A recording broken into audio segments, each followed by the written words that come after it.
अस्सलाम वालेकुम नाज़रीन, मैं हूँ रियाद आजिज़ और प्रोग्राम है क्रॉस क्वेश्चन बाय रियाद आजिज़। नाज़रीन, हैदराबाद पाकिस्तान का एक तारीख़ी शहर है,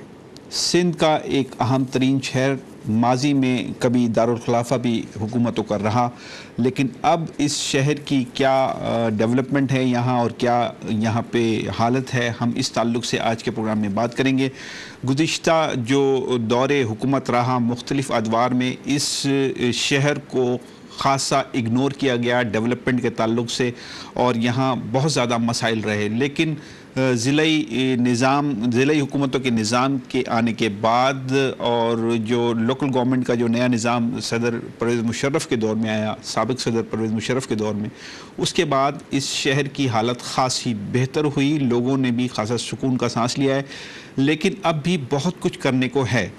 हम आज के प्रोग्राम में इसी ताल्लुक़ से बात करेंगे कि हैदराबाद में क्या क्या हुआ और किन किन अदवार में इस शहर को इग्नोर किया गया, किन किन सेक्टर्स में बिल्कुल तवज्जो नहीं दी गई जिस पर अब तवज्जो दी गई और उसमें बेहतरी आई। लेकिन मैंने जैसा पहले कहा कि अब भी गुंजाइश मौजूद है बेहतरी की और बेहतरी के काम मज़ीद होने चाहिए हैदराबाद में, लेकिन अब तक जो कुछ हुआ हम इस ताल्लुक़ से आज के प्रोग्राम में बात करेंगे। गुफ्तगू करने के लिए तशरीफ़ रखते हैं जनाब कंवर नवीद जमील साहब, आप ज़िला नाज़िम हैं हैदराबाद के। ख़ासा डेवलपमेंट का वर्क हुआ है इनके दौर में, इनसे हम पूछेंगे कि क्या क्या इन्होंने किया है और ये भी पूछेंगे कि क्या क्या मज़ीद किया जाना चाहिए हैदराबाद के लिए, हैदराबाद के शहरियों के लिए। उनके साथ मौजूद हैं जनाब यासीन राही साहब, आप सदर हैं हैदराबाद यूनियन ऑफ जर्नलिस्ट के। यकीनन इन्होंने एक सहाफ़ी की हैसियत से गहरी निगाह रखी हुई होगी कंवर नवीद जमील की कारकर्दगी के हवाले से, उनके कामों के ताल्लुक़ से। इनसे हम पूछेंगे कि सहाफ़ी बिरादरी या मीडिया किस हद तक मुतमईन है कंवर नवीद जमील के कामों से। गुफ्तगू का आगाज़ जनाब कंवर नवीद जमील साहब आपसे करते हैं और फरमाइए कि हम इब्तिदा से बात कर लेते हैं कि एक शहर था पहले का हैदराबाद और आज का हैदराबाद, एक कंपैरिजन में अगर हम जाते हैं शुरू में, तो आपको उस वक्त जब आपको मिला हैदराबाद काम करने के लिए, जब आप ज़िला नाज़िम मुंतखब हुए, उससे पहले क्या था और अब क्या है? हैदराबाद एक पुराना तारीख़ी शहर है और इसकी तारीख़ 2000 साल पुरानी है,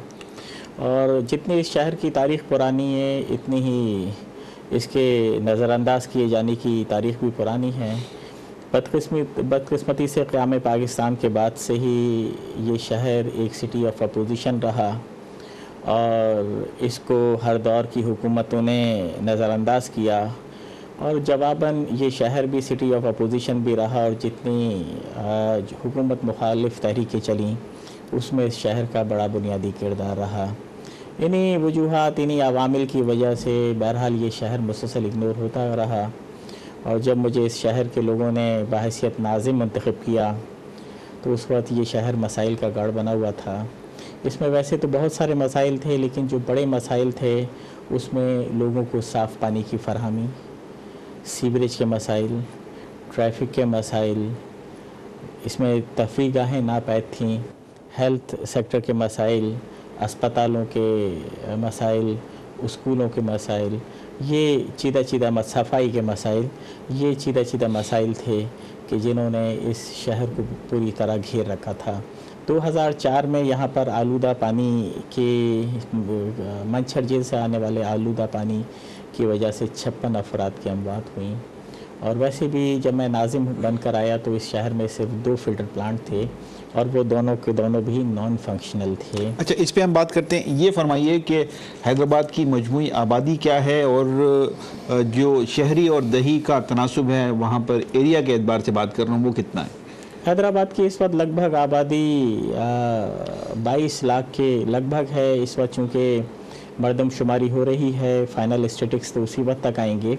लेकिन एक ख़्याल ये है कि ये आबादी 22 लाख तक हो गई है, और जिसमें 75% ये शहर अर्बन शहर है। यहाँ पर 4 तालुक़े हैं, जिसमें से 3 तालुक़े अर्बन हैं, जिसमें हैदराबाद सिटी है, लतीफ़ाबाद है और कासमाबाद है। ये तीनों शहरी तालुक़े हैं, और एक यहाँ पर रूरल तालुक़ा भी है जो हैदराबाद दही कहलाता है, लेकिन वहाँ पर भी काफ़ी बड़े बड़े टाउन हैं जिसमें अच्छी खासी अर्बनाइजेशन है, यानी कि सिटी एक्टिविटीज़ वहाँ पर काफ़ी हैं। तो इस तरह से बुनियादी तौर पर ये ایک اربن سٹی ہے۔ 22 لاکھ کی آبادی کے شہر کو ٹوٹلی اگنور کیا گیا، اور وہاں آپ جیسا کہہ رہے ہیں کہ 2004 تک پینے کا صاف پانی تک میسر نہیں تھا لوگوں کو، اب کیا پوزیشن ہے؟ اس وقت یہ ہے کہ حیدرآباد شہر اس لحاظ سے منفرد شہر ہے، جیسا میں نے آپ کو بتایا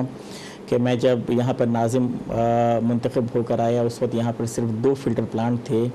اور وہ دونوں بھی نان فنکشنل تھے، لیکن اس کے بعد میں نے نہ صرف ان دونوں پلانٹس کو ری اوور ہال کر کے فنکشنل کیا، بلکہ 3 اور نئے فلٹر پلانٹ قائم کیے۔ اس طرح اس وقت حیدرآباد میں 5 فلٹر پلانٹ فنکشنل ہیں، اور اس وقت ہم پوری حیدرآباد کو فلٹر پانی دے رہے ہیں۔ اچھا، ٹوٹل ریکوائرمنٹ کتنی ہے حیدرآباد کے لیے پانی کی؟ اس وقت حیدرآباد کی جو ریکوائرمنٹ ہے پانی کی وہ لگ بھگ 70-75 MGD ہے، 70-75 ملین گیلن، اور اس کے علاوہ ہمارا جو چھٹا فلٹر پلانٹ جو زیر تعمیر ہے یہ 2 کروڑ گیلن یومیہ پانی یعنی کہ 20 MGD پانی یومیہ مزید فراہم کرے گا، اور یہ ہماری اس ریکوائرمنٹ کو پورا کرے گا جو کہ 2027 میں حیدرآباد کی ریکوائرمنٹ ہوگی۔ یعنی اس وقت جو آبادی حیدرآباد کی ہوگی اس اعتبار سے وہ ریکوائرمنٹ پوری کر رہا ہوگا، اس ریکوائرمنٹ کو پورا کرے۔ اس لحاظ سے حیدرآباد پورے پاکستان میں یونیک شہر ہوگا، اور یہ جو فلٹر پلانٹ جس کو چھٹا فلٹر پلانٹ میں کہہ رہا ہوں یہ بھی تکمیل کے آخری مراحل میں ہے، اور امکان یہ ہے کہ ستمبر میں یہ بھی فنکشنل ہو جائے گا۔ میں مزید آپ سے بات کروں گا، لیکن ہم یاسین راہی صاحب کو گفتگو میں شریک کر لیں۔ یاسین راہی صاحب، آپ صدر ہیں حیدرآباد یونین آف جرنلسٹ کے، ایک صحافی کی حیثیت سے آپ کی نظر ہوگی یقیناً وہاں کی ضلعی حکومت کی کارکردگی پر، کیسا آپ نے وہاں کے کاموں کو پایا، کیا بہتری آپ کو نظر آتی ہے حیدرآباد میں؟ سب سے پہلے تو میں میٹرو 1 کی انتظامیہ کا شکر گزار ہوں کہ انہوں نے حیدرآباد کے لوگوں کو، جرنلسٹ کو اور ضلعی ناظم کو یہ موقع فراہم کیا کہ وہ وہاں کی صورتحال جو بھی کارکردگی ہے وہ لوگوں کو اس کی آگاہی دے سکیں۔ محترم بات یہ ہے کہ پورے 62 سالہ دور کے اندر جو صورتحال حیدرآباد شہر کی رہی جسے ہمیشہ نظر انداز کیا جاتا رہا، اب کچھ ایسا مرحلہ آیا تھا کہ عوامی نمائندے اس کی طرف کارگزاری کی طرف سامنے آئے اور اس پر وہ کام شروع کیا، تو یہ اب اللہ تعالیٰ کا لاکھ احسان ہے کہ لوگوں کو پانی بھی ملنے لگا۔ تو پانی چلیے اگر ہم 100% نہیں کہتے تو کم سے کم یہ ہے کہ 80 اور 90% یہ ہے جو صاف پانی میسر ہوا، ورنہ اس سے پہلے اگر 4 سال 5 سال پیچھے اگر آپ چلے جائیں تو پانی کی صورتحال یہ نہیں تھی جو آج ہے۔ آج لوگوں کو پانی مل رہا ہے۔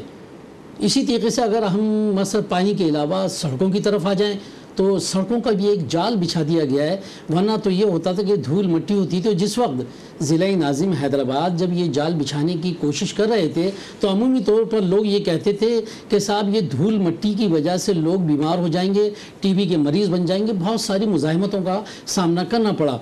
لیکن بہرحال یہ یکسوئی کے ساتھ اور لوگوں کے اپنی ٹیم کے ساتھ جو حق پرستوں کی ٹیم ان کی تھی وہ لے کے یہ چلتے رہے اور اس میں یہ کامیاب ہوئے، وہ سڑکوں کا جال تیار ہوا۔ اسی طریقے سے فلائی اوور کی طرف آ جائیں یا برج کی طرف آ جائیں تو یہ تمام چیزیں جو ہے وہ تیار ہوئیں۔ اس پہ ہم بات کریں گے فلائی اوورز اور بریجز کے اوپر، لیکن ہم پہلے تھوڑا سا پانی کو فوکس کر لیں۔ پانی ظاہر ہے کہ انسان کی زندگی سے جڑی ہوئی سب سے اہم ترین چیز ہے، تو اس کے اوپر